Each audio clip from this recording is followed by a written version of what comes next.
할렐루야. 우리 좌우에 계신 분을 서로 축복합시다. 하나님이 당신을 사랑하십니다. 오늘 하나님이 저 여러분을 사랑하시고 오늘도 예수님 안에서 좋은 일이 있습니다. 여러분과 함께 마가복음 11장 1절로 10절의 말씀에 근거해서 겸손의 왕 예수 그리스도, 이와 같은 제목으로 은혜의 말씀을 나누겠습니다. 오늘은 종려주일입니다. 종려주일이라는 의미는 예수님께서 예루살렘 성을 입성하실 때에 많은 백성들이 종려나무 거지를 꺾고 예수님 앞에 흔들어서 그 바닥에 놓음으로 주님을 환영했다는 의미에서 종려주일이라 그렇게 얘기를 합니다. 많은 사람들이 예수님 입성하실 때 호산나 다윗의 자손이여 호산나라고 외쳤습니다. 많은 사람들이 예수님을 찬양했습니다. 하나님 앞에 영광을 누렸습니다. 그들은 예수 그리스도께서 이 땅에 정치적인 메시아로 오신 줄 알았습니다.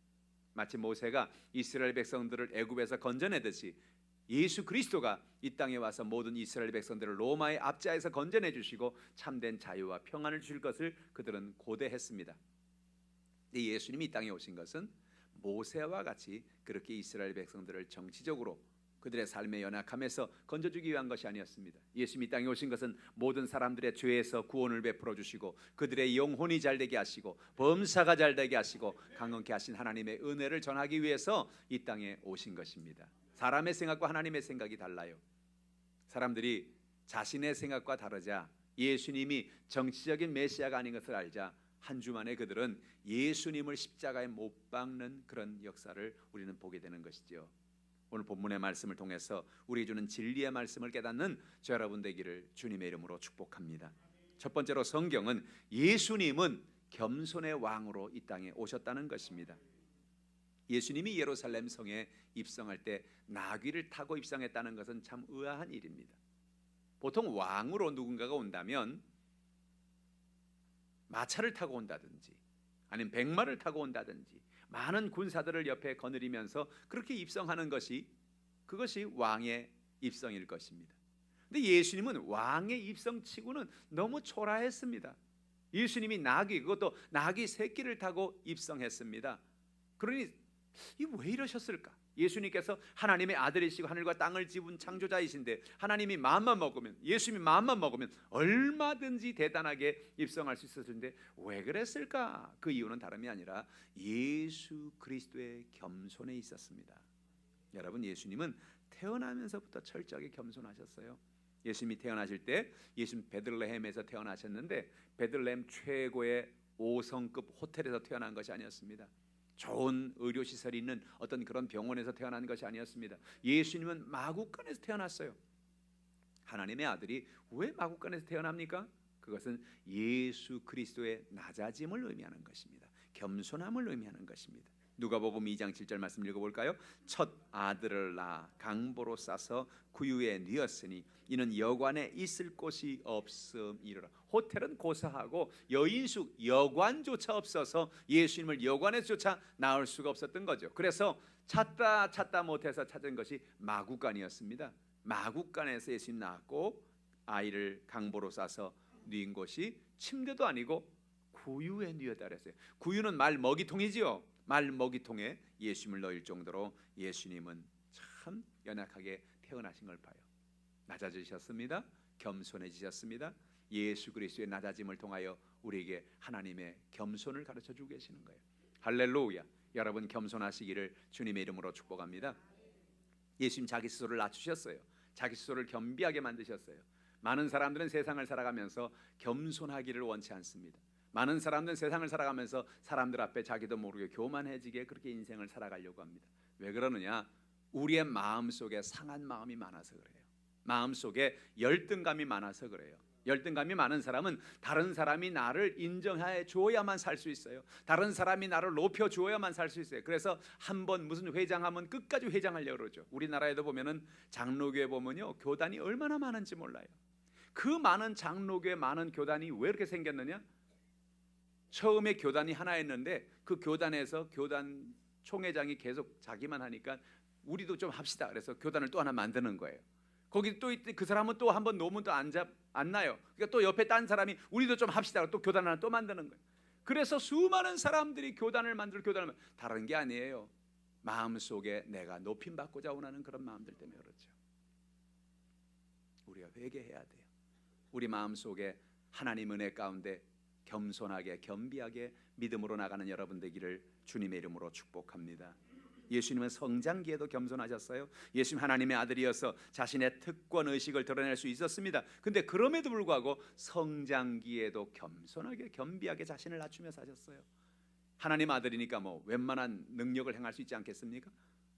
기적을 행할 수 있지 않겠습니까? 사람들 앞에 나를 보시오, 내가 어떤 사람인지 나를 좀 보시오, 그렇게 얘기하고 살 수 있었을 거예요. 그런데 예수님이 그러지 않았어요. 성장기에도 아주 자신을 낮추고 다른 동네 아이들하고 다른 것이 아무것도 없는 그런 평범한 그런 삶을 주님이 사셨습니다. 겸비하셨지요. 예수님은 십자가를 지는 순간까지도 여러분 겸손해진 것을 볼 수가 있습니다. 예수님이 예루살렘 성을 입성할 때에 예수님은 나귀를 타고 입성하신 것이죠. 예수님의 겸손함을 이야기합니다.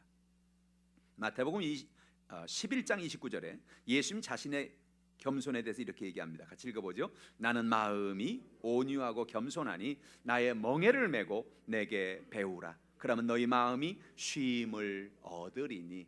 나는 마음이 온유하고 겸손하다는 거예요. 나의 멍에를 메고 내게 와서 배우라는 거예요. 그럼 너희 마음이 쉼을 얻겠다는 것입니다. 여러분 마음에 쉼을 갖고 살기 원하십니까? 마음이 평안이 있기를 원하십니까?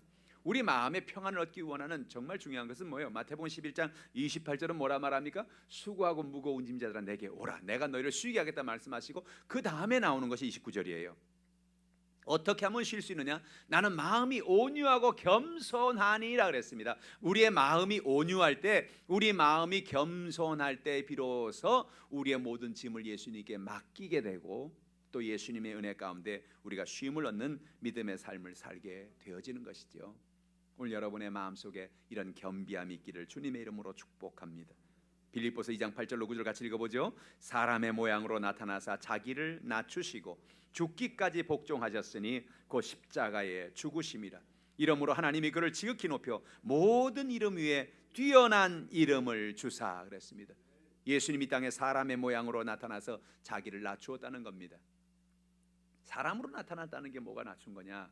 여러분 하나님이 사람이 된다는 것은 하나님에게서는 수치스러운 일입니다. 그죠? 여러분 예를 들어서 어렸을 때 뭐 찰흙으로 뭘 만들었다고 해봅시다. 찰흙으로 여러분 강아지를 만들고 찰흙으로 뭐 이렇게 동물을 만들고 만드는 어느 날 여러분이 만든 찰흙이 여러분이 됐다고 한번 생각해 보세요. 여러분이 그 만든 찰흙, 여러분이 만든 그 강아지, 여러분이 만든 그 동물이 여러분이 됐다고 한번 생각해 보세요. 말이 되겠어요? 내가 만든 그것에 내가 그 모양으로 된다는 게 말이 되겠냐고요. 하늘과 땅을 지은 그 하나님이 이 땅에 인간의 모습으로 온다는 것 자체가 하나님 보기엔 상당히 자존심 상하는 일이에요. 하나님 보기엔 상당히 수치스러운 일이에요. 하나님 보기엔 상당히 연약한 일이라고. 그런데 하나님이 이 땅에 사람의 몸으로 왔다는 뭐냐? 하나님이 자기에 낮추지 않고는 안 된다는 거죠. 예수님이 이 땅에 사람의 몸으로 왔다는 것은 예수님이 자기 자신을 철저하게 낮추신 것입니다. 겸손해지신 것입니다. 사람의 모양으로 나타나 자기를 낮추시고 죽기까지 복종해요. 낮춘 것, 그래 사람의 몸으로 온 것까지는 그렇다고 해봐요. 사람의 몸으로 태어난 건 그것까지는 그렇게 했다고 생각해봐요. 그런데 뭐요? 그 다음에 뭐요? 더 낮아져야 되는데 어떻게 합니까? 죽어야 됩니다. 사람들은 다 이 세상에 살러 태어납니다. 어떤 사람이 이 세상에 다 태어나서 살려고 합니다. 예수님은 처음부터 태어나는 것이 죽기 위해 오셨습니다. 죽기 위해 태어났습니다. 왜요? 모든 사람의 모든 인류의 죄와 허물과 연약함과 질병과 저주와 모든 것을 담당하시고 그가 대신 죽으심으로 다른 사람들을 대속하기 위한 것입니다. 대속이 뭐예요? 대신 값을 지불해 주는 거죠. 예수님이 땅에 오셔서 자기의 목숨을 바쳐 다른 사람의 생명을 살린 것입니다. 우리의 생명을 살리신 이유가 바로 그것이지요. 예수님 그래서 아주 겸손하게 낮추고 낮아지셔서 우리를 구원해 주신 것입니다. 놀라운 것은 무엇입니까? 그 십자가의 죽으심이라. 이러므로 하나님이 그를 지극히 높여 모든 이름 위에 뛰어난 이름을 주었다는 것입니다. 여러분 아십니까? 우리가 낮추면 하나님이 높여주시는 거예요. 우리가 낮아지면 하나님이 높여주시는 거예요. 예수님은 낮아질 대로 낮아졌습니다. 사람의 모양으로 왔습니다. 예수님 십자가에 달리셨습니다. 예수님 죽으셨습니다. 그런데 하나님은 어떻게 해요? 죽으신 예수 그리스도를 살리셨습니다. 부활시키셨죠. 그리고 하나님 보좌 우편에 앉게 하셨습니다. 높여주셨어요. 할렐루야. 여러분, 내 스스로가 높임 받으려고 하면 사람들이 낮춥니다. 내 스스로가 내가 누군데, 그 옆에 뭐래? 네가 누구냐 그럽니다. 사람이 자기를 높이려고 그러면 사람들이 그걸 인정하려고 하잖아요. 근데 아이고 제가 섬기겠습니다, 제가 품겠습니다, 제가 사랑하겠습니다, 그러면 아유 저 사람 참 좋은 사람이야, 저 사람 참 대단한 사람이야, 저 사람 참 겸손한 사람이야, 높여주는 거예요. 할렐루야. 오늘 여러분 그런 은혜가 있기를 주님의 이름으로 축복합니다. 하나님 은혜 가운데 믿음으로 나아가는 겸손의 삶을 살아가는 여러분 되기를 주님의 이름으로 축복합니다. 우린 가슴에 손을 얹고 나 자신을 한번 생각해 봐야 돼요. 나는 겸손한 사람인가? 나는 아니면 나도 모르게 내 마음에 교만이 있는가? 나 스스로를 높이려고 하는가? 오늘 예수 그리스도가 이 땅에 오셔서 우리에게 가르쳐 주신 정말 중요한 진리가 뭐냐? 겸손하게 살아가라는 겁니다. 겸손해지라는 겁니다. 그러기 위해서 우리의 마음에 상한 마음을 치유하여 주시옵소서. 우리 마음 속에 있는 열등감이 다 떠나가게 하시고 내 마음속에는 모든 연약함이 다 치료받게 하셔서 하나님 은혜 가운데 섬기고 겸손하게 살아가는 우리가 되게 하여 주시옵소서. 그런 고백이 저 여러분의 고백이 되기를 주님의 이름으로 축복합니다. 두 번째로, 예수님은 모든 것을 예비하고 계신다는 겁니다. 예수님은 작은 것 하나까지 다 예비해 주십니다. 하나님은 우리의 모든 삶을 예비해 주십니다. 마치 부부가 결혼을 해서 자녀를 낳으면 자녀를 낳기 전에 아이를 위해서 기저귀를 준비해주고 배냇저고리를 준비해주고 아이에 필요한 모든 것을 다 예배해놔서 그 아이에 필요한 것을 채우는 것처럼 하나님이 우리의 모든 삶을 공급하시고 예비하신다는 거예요. 예수님이 예루살렘 성을 바로 입성하기 직전의 일이었습니다. 제 아들에게 명령하십니다. 너희들이 저 맞은편 마을에 가면 한 나귀가 있을 거야. 그 나귀를 가지고 오라라고 얘기한 것입니다. 마가복음 11장 1절로 2절 말씀이죠. 같이 읽어봅니다. 그들이 예루살렘에 가까이 와서 감람산 벳바게와 베다니에 이르렀을 때에 예수께서 제자 중 둘을 보내시며 이르시되 너희는 맞은편 마을로 가라. 그리로 들어가면 곧 아직 아무도 타보지 않은 나귀 새끼가 매여 있는 것을 보리니 풀어 끌고 오라. 제자들은 어안이 벙벙했을 겁니다. 아니 갑자기 왜 나귀입니까 예수님? 근데 예수님 말씀합니다. 저 건너편 마을에 가면 아무도 타보지 않은 나귀 새끼가 있는데 그 나귀 새끼를 가지고 오라. 풀어 갖고 오라. 그 제자들이 당연히 말하죠. 예수님, 그러면요 그 주인이 가만히 있겠습니까? 아니 남의 나귀를 가져가는데 가만히 있을 사람이 어디 있어요? 왜 가져가냐고 묻거든 주가 쓰시겠다 하라. 그렇게 얘기하면 보내줄 거야. 그건 무슨 얘기냐? 당시에 이스라엘 백성들 가운데 특히 나귀를 키우는 사람들은 하나의 내려오는 그들은 예언을 알고 있습니다. 스가랴가 한 예언이죠. 이 땅에 주님이 오시는데 우리에게 나귀를 타고 오시는 것을 말하지요. 스가랴서 9장 9절 말씀입니다. 같이 한번 읽어볼까요? 시온에 따라 크게 기뻐할지어다. 예루살렘에 따라 즐거이 부를지어다. 보라 내 왕이 내게 임하시나니 그는 공의로우시며 구원을 베푸시며 겸손하여서 나귀를 타시나니 나귀의 작은 것 곧 나귀 새끼니라. 예수님께서 나귀를 타고 오실 것을 스가랴가 이미 구약시대에 예언했어요. 그래서 이 땅에 왕이 오시는데 그분은 백마를 타고 그분은 마차를 타고 많은 군중의 호의를 받고 오는 것이 아니라 겸손하여서 작은 나귀 새끼를 타고 오실 거라는 겁니다.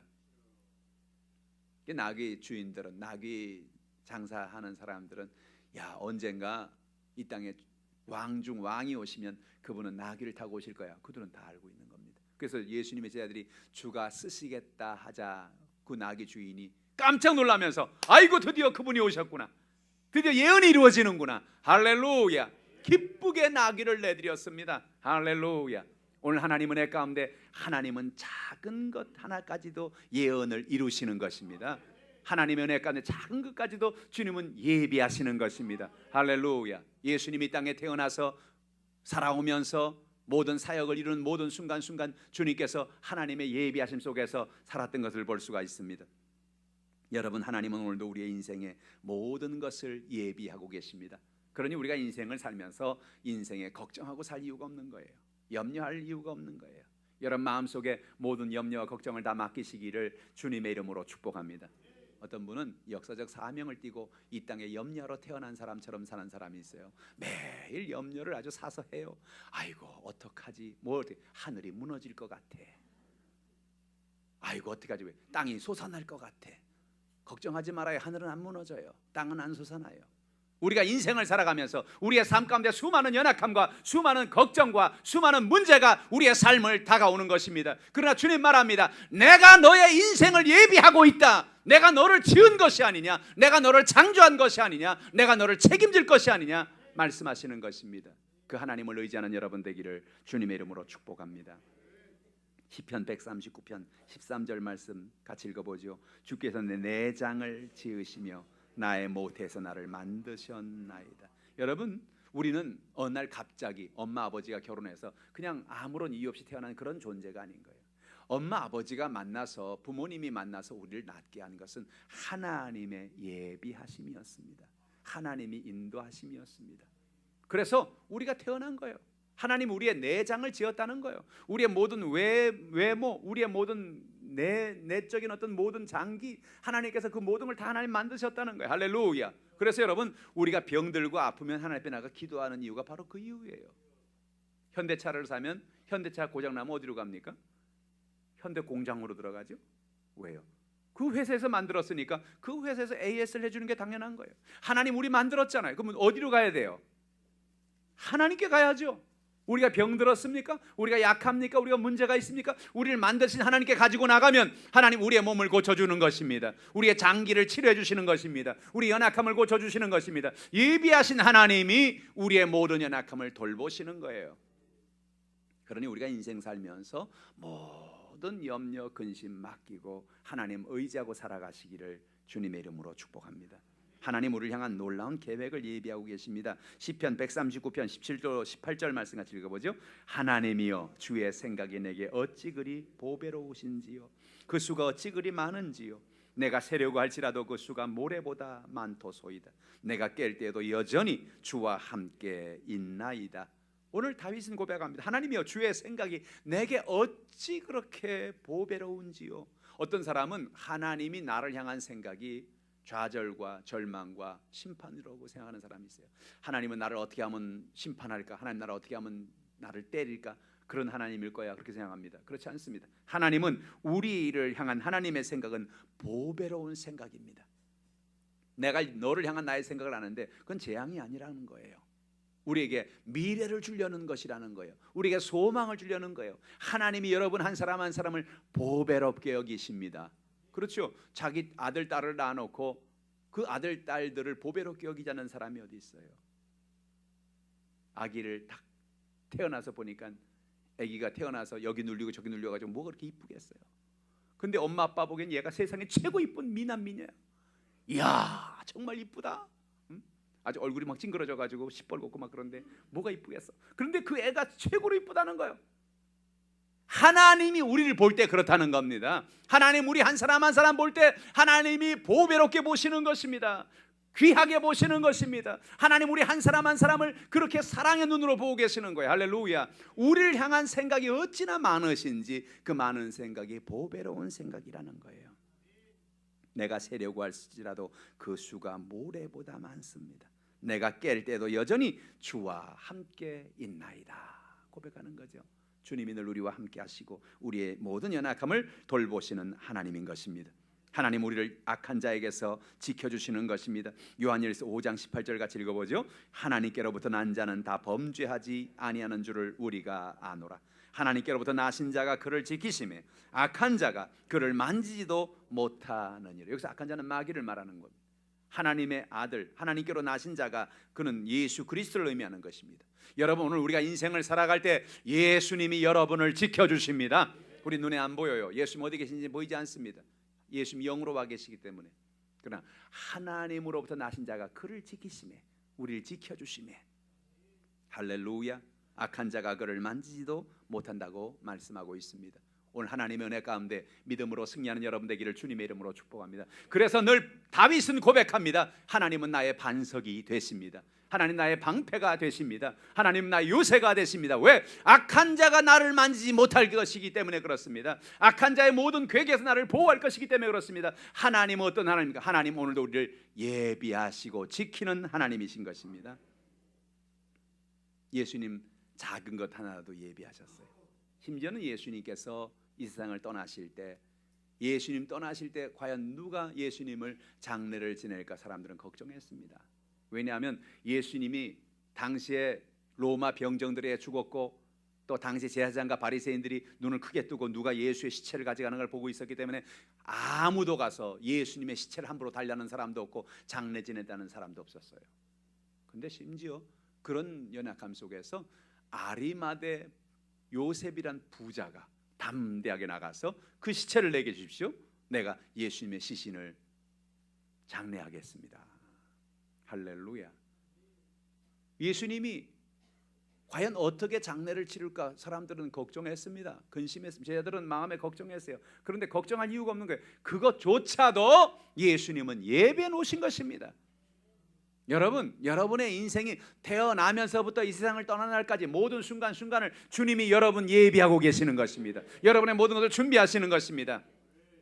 염려하지 않아도 걱정하지 않아도 주님 우리의 모든 것을 돌봐주시는 거예요. 우리가 할 일은 뭐예요? 그 하나님을 믿고 의지하는 것입니다. 우리의 모든 연약함을 맡기는 것입니다. 우리의 수고하고 모든 무거운 짐을 내려놓는 것입니다. 주님이 우리의 연약함을 붙잡아 주시고 인도해 주십니다. 세 번째로 예수님은 우리의 구원자이십니다. 이스라엘 백성들은 예수님을 향해서 호산나를 외쳤습니다. 마가복음 11장 9절로 10절 말씀이죠.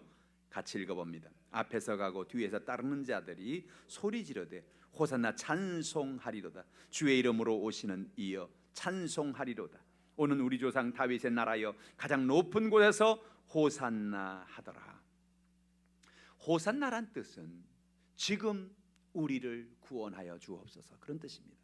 호산나, 우리를 구원하여 주옵소서. 왜 그렇습니까? 이스라엘 백성들이 너무나 로마의 압제하에서 삶에 답답하고 연약한 인생 속에서 살아가기 때문에 그들이 하나님 앞에 나가서 호산나를 외친 것입니다. 우리를 구원하소서, 주님을 찬양한 것입니다. 예수님 우리를 구원하소서, 예수님을 찬양한 것입니다.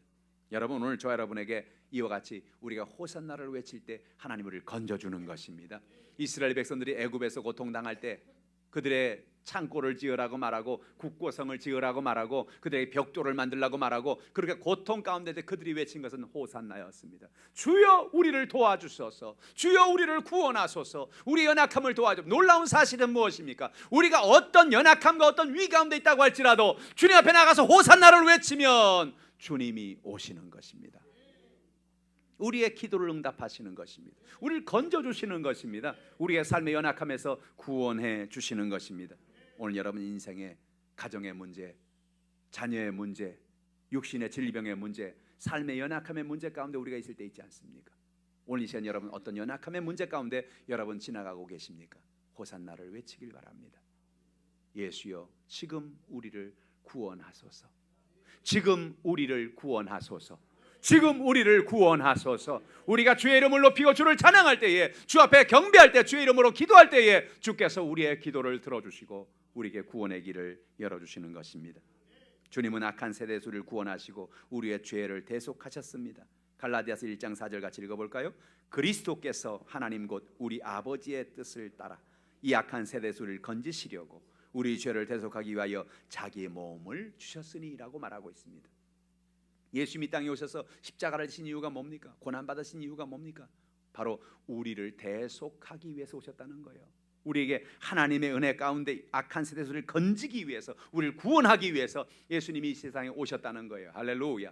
오늘도 주님 오셔서 여러분을 건져주십니다. 때로는 우리가 함정에 빠져서 살 길을 우리가 찾지 못할 때에 하나님 우리에게 구원의 손을 펼쳐주시는 것이죠. 그런 은혜가 있기를 주님의 이름으로 축복합니다.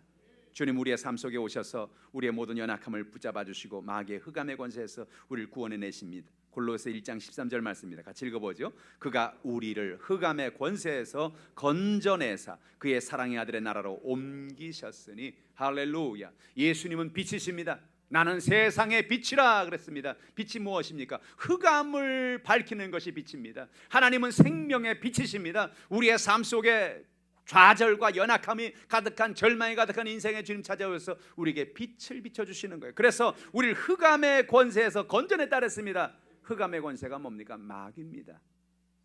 마귀는 와서 우리에게 주는 가장 큰 문제가 뭐냐? 우리에게 절망을 주는 겁니다. 흑암을 주는 겁니다. 마음에 낙심하게 만드는 겁니다. 너는 이제 끝났어. 너는 이제 방법이 없어. 우리 마음속에 절망이 다가오고 우리 마음속에 흑암이 다가오면 모든 것을 잃어버립니다. 그런 놀라운 사실이 뭐예요? 우리 마음속에 흑암이 다가와서, 흑암의 권세가 다가와서 우리를 절망시키고 우리 연약할 때 예수 그리스도께서 우리에게 찾아오시는 것입니다. 말씀하십니다. 나는 너의 생명의 빛이다. 나는 너의 흑암을 밝혀주길 원한다. 너의 문제를 해결해 주길 원한다. 할렐루야. 그래서 누구든지 예수를 의지하고 예수 이름을 부르는 자에게, 호산나를 외치는 자에게 주님 찾아오셔서 그의 인생에 빛을 비추어 주시는 것입니다. 그의 사랑의 아들의 나라로 옮겼다는 것입니다. 할렐루야. 여러분 더 이상 흑암에 있지 않습니다. 하나님 아들 나라에서 살고 있습니다. 하나님 은혜 가운데 살고 있습니다. 그 하나님을 의지하는 여러분 되기를 주님의 이름으로 축원합니다. 또한 성령을 통해 우리에게 큰 소망을 주십니다. 로마서 15장 13절 바울의 기도를 들어보십시다. 같이 한번 읽어보죠. 소망의 하나님이 모든 기쁨과 평강을 믿음 안에서 너에게 충만하게 하사 성령의 능력으로 소망이 넘치게 하시기를 원하노라 라고 바울은 고백합니다. 하나님 어떤 하나님이요? 소망의 하나님이십니다. 하나님은 저 여러분에게 소망 주기 원하십니다. 저 여러분의 마음속에 소망을 품게 하기를 원하시는 것입니다.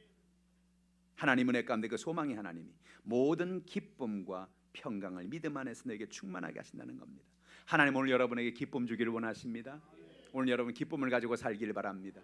환경을 바라보면 기뻐할 수 없어요. 조건을 바라보면 기뻐할 수 없어요. 뭘 바라보면 기뻐합니까? 하나님을 바라보면 기뻐합니다. 하나님 어떤 하나님이에요? 소망의 하나님이에요. 하나님 여러분을 책임져 주십니다. 지금 당장 보기에는 어려움이 있습니다. 지금 당장 보기에는 연약함이 있습니다. 지금 당장 보기에는 방법이 없는 것 같습니다. 그러나 하나님 바라보면 믿음의 주여 온전케 하시는 예수를 바라보라. 주님을 바라보면 주님께서 오늘 우리의 연약함을 문제를 바꾸어 소망이 되게 하시고 우리에게 기쁨을 주신다는 겁니다. 기쁨과 평강을 주신다는 겁니다. 여러분 평강을 갖고 살길 바랍니다. 마음에 평안이 있기를 주님의 이름으로 축복합니다. 평안은 주님께 맡길 때 얻어지는 것입니다. 여러분 모든 것 맡기고 주님 주시는 평안을 얻기를 바랍니다. 믿음 안에서 너에게 충만하게 하신다는 것입니다. 그래서 성령의 능력으로 소망이 넘치게 하시기를 이라고 말하고 있습니다. 여러분 성령 충만 받으면 여러분 마음속에 소망이 생기는 겁니다. 꿈이 생기는 겁니다. 하나님은 성경에 보니까 사람들을 사용할 때 그 마음에 꿈을 주었어요. 소망을 주었어요. 언제 소망이 주어졌느냐? 성령이 그들 가운데 역사할 때 성령의 역사가 나타났습니다. 예수님 제자들은 예수님이 이 땅에 부활하시고 승천하고 난 다음에 절망했습니다. 예수님 같이 계실 줄 알았어요. 부활하신 예수님이 40일 동안 같이 계신 것처럼 영원히 그들과 함께 있으면서 늘 그들과 동행하시면서 귀신을 쫓아내시고 병든 자를 고치시고 그들에게 멘토링을 해주시고 늘 예수님 그들과 함께 할 줄 알았어요. 근데 40일이 지나 예수님 말하면 나는 이제 간다. 나는 가야 되는데 내가 가면 나 대신에 성령이 올 거야. 성령이 오시면 성령과 동역하여서 인생을 성공적으로 살아라. 그렇게 말씀하시고 하늘나라로 승천해버린 겁니다. 얼마나 좌절됐을까요? 얼마나 절망했을까요? 주님 이 광야와 같은 인생에 어떻게 우리만 버려두고 주님 혼자 가실 수 있습니까? 우리만 어떻게 앞으로 살라고 이 많은 핍박과 많은 연약함 속에 우리를 어떻게 버려두고 가십니까? 그러지 않았겠어요? 그래서 그들은 모여서 기도하기 시작했습니다. 하나님 우리를 도와주세요. 예수님 약속한 성령을 보내주세요. 성령을 보내주세요. 성령을 보내주세요. 성령을 보내주세요. 성령을 보내주세요. 성령을 보내주세요. 그들은 하나님 앞에 간구했습니다. 기도했습니다. 성령 달라고 기도했습니다. 열흘째가 되는 날 그들에게 성령이 맺는데 그들 마음속에 소망이 생기기 시작했습니다. 하나님이 우리와 함께 하시는구나. 예수님이 구원을 향해서 멀리 계시지 아니하고 우리와 지금 동행하고 계시는구나. 영으로 함께 하시는구나. 할렐루야. 소망을 품고 나가서 복음을 전할 때 하루에 3,000명이 돌아옵니다. 5,000명이 돌아옵니다. 사람들이 회개하고 돌아옵니다. 할렐루야. 상상할 수 없는 일들이 그들의 삶에 이루어지기 시작했습니다. 그들은 어떤 좌절, 어떤 핍박, 어떤 연약함이 다가와도 뒤로 물러서지 않고 두려워하지 않았습니다. 두려움이 없는 거 아니었어요. 당시의 제사장들이 바리새인들이 그들 협박했습니다. 너희들 예수 이름으로 한 번만 더 복음 전하면 너희들 다 죽여버릴 거야. 너 예수를 죽인 것처럼 너희도 그렇게 죽일 거야. 그들을 위협했습니다. 근데 더 이상 그 위협이 그들에게 통하지 않았습니다. 왜? 그들 안에 성령이 역사하고 있었기 때문에, 그들 마음에 소망이 있었기 때문에. 할렐루야. 오늘 여러분의 가정을 바라볼 때, 여러분의 환경을 바라볼 때 여러분 절망할지 모릅니다. 여러분의 환경을 바라볼 때, 여러분의 인생을 바라볼 때 여러분 절망할지 모릅니다. 그러나 중요한 것이 무엇입니까? 오늘 주의 성령께서 여러분과 함께 하실 때 여러분 마음에는 소망을 어느 누구도 빼앗아갈 수가 없다는 것입니다. 마귀가 여러분 마음에는 소망을 빼앗아갈 수가 없습니다. 왜? 성령이 여러분 안에 역사하기 때문에 그렇습니다. 우리는 여러분 성령의 인도함을 받고 살아야 돼요. 성령의 인도함이 아니고는 하루도 살 수가 없습니다. 성령이 주는 소망이 여러분에게 넘쳐나기를 주님의 이름으로 축복합니다. 가난과 저주에서 예수 그리스도는 우리를 자유케 하셨습니다. 예수님이 얼마나 가난해지셨어요. 그는 구유에 누일 정도로 가난해지셨습니다. 여우도 새들도 거할 처소가 있고 굴이 있는데 인자는 머리들 꽂혀 없다라고 그렇게 가난함을 예수님 토로하셨어요. 아니 왜 이렇게 가난해지셨습니까? 아니 하나님 아들이 왜 이렇게 가난하십니까? 그 이유가 고린도후서 8장 9절에 있잖아요. 같이 읽어보죠. 우리 주 예수 그리스도의 은혜를 너희가 알거니와 부유하신 이로서 너희를 위하여 가난하게 되심은 그의 가난함으로 말미암아 너희를 부유하게 하려 하심이라. 할렐루야. 예수님이 땅의 모든 가난을 다 경험했다는 겁니다. 가난은 다 내게 오라는 겁니다. 내가 가난을 다 짊어지겠다는 겁니다. 그리고 뭐예요? 너는 부유하게 살아라는 겁니다. 부모 마음이 그렇죠. 부모가 어렵게 살고 힘들게 살면 나는 가난하게 살아도 좋다. 너는 부유하게 살아라. 자녀들에게 엄마 아빠는 가난하게 살아도 좋은데 너는 부유하게 살았으면 좋겠다. 그게 부모의 마음이죠. 예수님께서 이 땅에 오셔서 모든 세상에 아담과 하와의 원죄로 말미암아 다가온 저주, 이 땅에는 모든 가난과 저주의 모든 연약함을 예수님이 그가 다 끌어 담당하셨습니다. 그가 가난해지기로 결단하셨습니다. 내가 가난해짐으로 너의 모든 가난을 내가 다 경험하겠다. 내 모든 가난을, 너의 가난을 내가 다 짊어지겠다. 그리고 너희들은 부유하게 살아라. 할렐루야. 여러분 예수 안에서 부유함의 은혜를 체험하기를 주님의 이름으로 축복합니다. 어떤 사람은 그렇게 가르치는 사람이 있어요. 예수 믿으면 가난하게 살아야 된다. 예수 믿으면 가난해야 된다. 천만의 말씀입니다. 여러분 예수 믿으면 가난해지는 게 아니라 예수 믿으면서 어떤 특정한 이유 때문에 가난하게 살 수는 있어요. 예를 들어서 어떤 선교 사역을 하면서 어떤 사역을 하면서 정말로 그 주변이 가난하기 때문에 어쩔 수 없어서 가난하게 살 수 있을지 모르겠습니다만은 예수님이 이 땅에 오신 것은 우리를 가난하게 살라고 이 땅에 우리를 만든 게 아니에요. 하나님 우리에게 부유하게 살라고 만드신 거예요. 성경을 보세요. 하나님이 아담과 하와를 창조하고 난 다음에 너희들 가난하게 살아 그랬어요? 세상의 모든 걸 다 줬다고, 모든 걸 다 주셨다고요. 근데 왜 그걸 빼앗겨 버렸어요? 하나님의 은혜를 잃어버렸기 때문입니다. 저주 가운데 빠졌기 때문에 그런 거예요. 근데 예수님이 이 땅에 오셔서 저주를 깨뜨려 버렸잖아요. 그리스도께서 우리를 위해 저주를 받은 율법의 저주에서 우리를 속량하셨으니 할렐루야. 이는 아브라함의 복을 우리에게 미치게 하기 위해서, 여러분 우리에게 복 주기 위해서 예수님이 이 땅에 오셨다는 거예요. 성경을 제대로 가르쳐야 돼요. 성경을 제대로 알아야 돼요. 하나님의 계획은 우리가 복 받는 겁니다. 왜 복을 받아야 되느냐? 복을 받아서 어려운 사람, 연약한 사람을 돕고 살라는 거예요. 그게 하나님의 축복입니다. 그게 물질이 가진 하나님의 정의입니다. 물질은요 어떤 사람의 손에 있느냐에 따라서 그것이 축복의 도구가 되기도 하고 저주의 도구가 되기도 하는 거예요. 악한 사람의 물질이 있으면 그 악한 사람은 그 물질을 가지고 악한 일만 합니다. 그러나 선한 사람, 하나님의 은혜 가운데 쓰임받는 사람의 손에 그 물질이 있으면 그것을 가지고 어려운 사람을 돕고 연약한 사람을 돕고 하나님의 영광을 위해 그것을 사용하는 것입니다. 나는 바라기는 여의도 순복 하나님께 성도들에게 하나님이 억만 배의 복을 주시기를 축원합니다. 여러분 지금 가지는 물질에 여러분 만 배의 복이 있기를 주님의 이름으로 축복합니다. 뭐 하라고요? 나 혼자 잘 먹고 잘 살라고? 아니요. 어려운 사람 도와주고 연약한 사람 도와주고 하나님 복음 위에 쓰고. 할렐루야. 오늘 그런 여러분 되기를 주님의 이름으로 축복합니다. 하나님 여러분에게 복 주시기를 원하십니다. 또한 성경은 말하기를 예수님은 이 땅에 육신의 병을 고쳐주러 오신 것입니다. 베드로전서 2장 24절 같이 읽어볼까요? 친히 나무에 달려 그 몸으로 우리 죄를 담당하셨으니 이는 우리로 죄에 대하여 죽고 의에 대하여 살게 하려 하십니다. 그가 채찍에 맞음으로 너희는 나음을 얻었나니. 예수님이 친히 나무에 달렸습니다. 죄를 담당하시고 죽으셨어요. 그 이유가 무엇입니까? 우리로 죄에 대하여 죽고 의에 대하여 살게 하기 위해서 예수님이 죽었다는 거예요. 예수님이 죽는 순간 우리의 모든 죄를 끌어안으시고 예수님이 같이 죽으신 것입니다. 예수님이 부활하시는 순간 예수님의 우리의 의를 가지고 같이 부활하신 것입니다. 어떤 사람은 그래요. 예수님 죽으신 거 십자가만 전하면 되지 예수의 부활은 왜 말하느냐, 예수의 부활을 왜 얘기하느냐 얘기합니다. 여러분, 예수의 부활이 없으면 우리가 믿는 것도 헛것이라고 바울은 고백하고 있습니다. 왜 그렇습니까? 우리의 죄는 예수님의 죽음과 함께 죽었어요. 십자가의 죽음으로 우리의 죄가 죽은 겁니다. 살아야 될 거 아닙니까? 예수님이 부활해야 우리의 의가 부활하는 것입니다. 예수님의 부활과 함께 우리가 의로 부활하는 것입니다. 그래서 부활이 중요한 거예요. 예수님 오늘 이 시간에 채찍에 맞으면 너희는 나음을 받았다고 말씀하고 있는 겁니다. 예수님의 채찍을 맞아 39대 채찍을 맞았잖아요. 하나님의 아들이 그 돌아가시기 직전에 그렇게 수치를 당하고 모욕을 당하고 온 몸이 갈갈이 찢겨지는 그 채찍을 맞아야 될 이유가 어디 있습니까? 예수님이 채찍에 맞은 것은 이미 600년 전에 선지자 이사야가 예언한 말씀입니다. 저가 채찍에 맞음으로 너희는 나음을 받았느니라. 할렐루야. 여러분, 그러므로 우리가 여러분 육신의 질병이 다가올 때마다 우린 예수님 앞에 나가서 담대하게 외쳐야 됩니다. 예수님이 채찍에 맞으셨으니 나는 오늘 이 시간 나았습니다. 예수님이 채찍에 맞았으니 나는 오늘 자유를 얻었습니다. 예수님 채찍에 맞았으니 나는 더 이상 아프지 않습니다. 나에게 모든 질병은 떠나갔습니다. 할렐루야.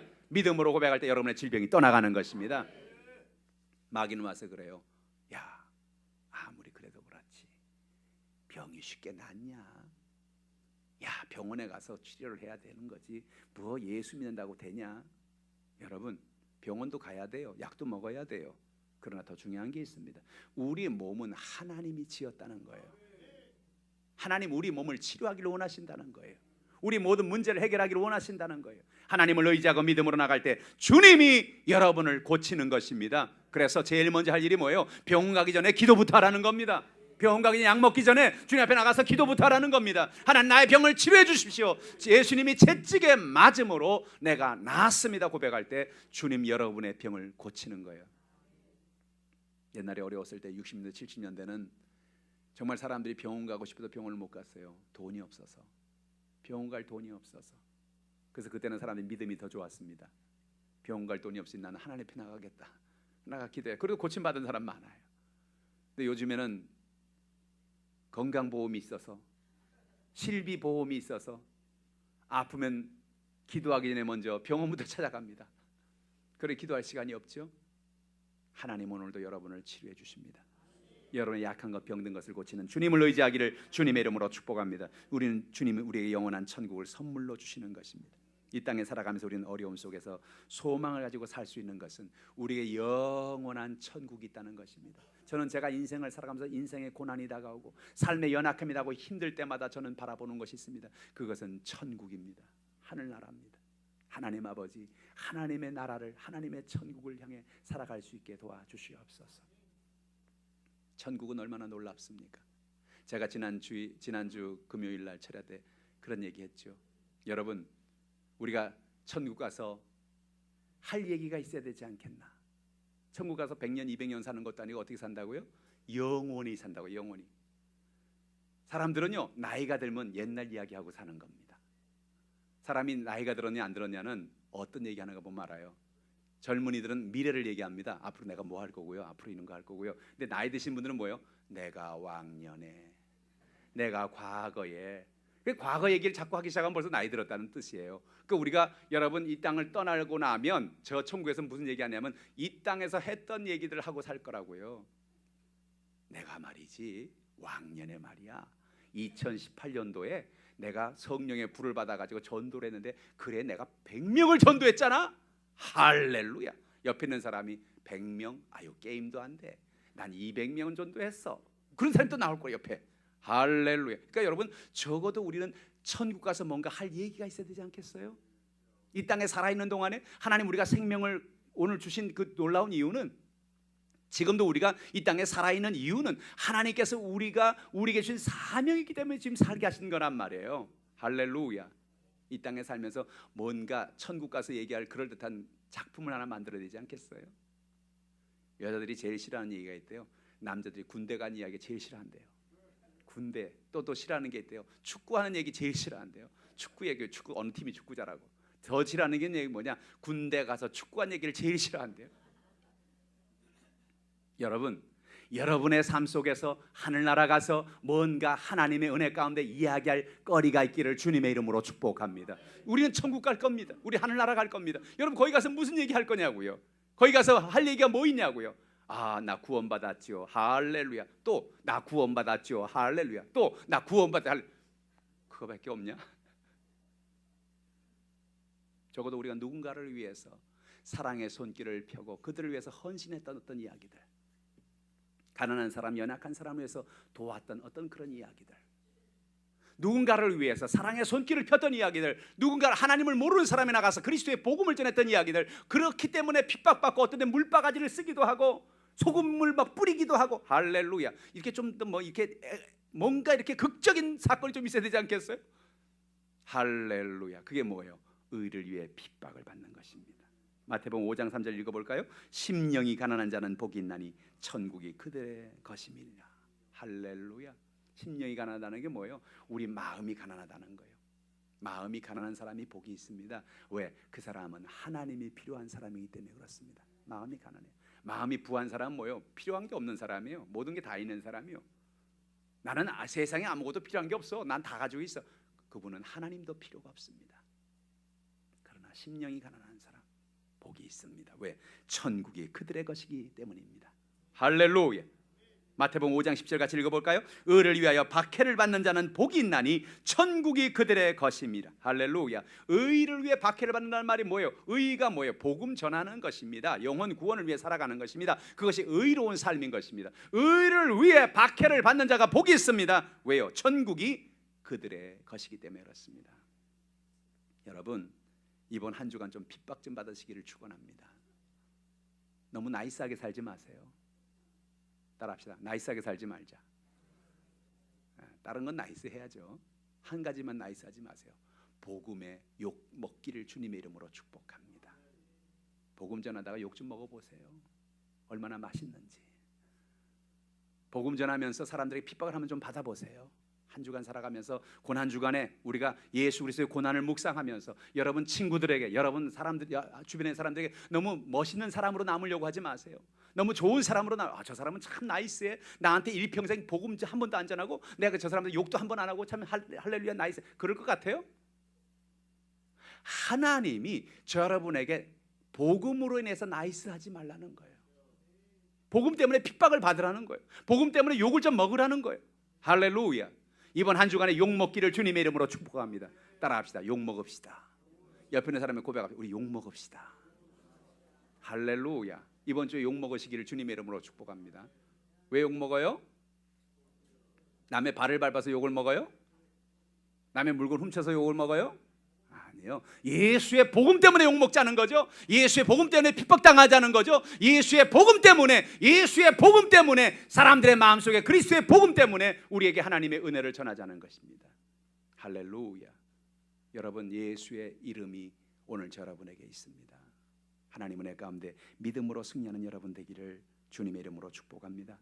여러분, 예수님이 땅에 겸손의 왕으로 오셨습니다.